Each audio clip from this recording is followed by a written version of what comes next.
friends say, isn't digital marketing hard? So let's talk about it. Guys, if you don't know who I am, my name is Paige. I'm a busy boy mom, I'm a wife, and I was looking for a legitimate way to earn income from home. So let's talk about this. Is digital marketing hard? It's a new skill you have to learn. So it's like starting a new job, right? You don't go to that job knowing how to do everything on the very first day. So you have to plug in, you have to ask questions, you have to actually do the job to learn it, right? But I have a question for you. Is living paycheck to paycheck hard? Is leaving your new baby at daycare while you go to a job for 8 or 9 hours hard?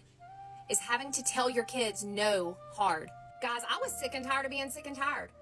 So I decided that I just had to choose my hard. And so yes, I have to plug in, I have to learn, I have to ask questions. But guys, we are backed by a community who want to see you succeed. You have everything in this program to be successful.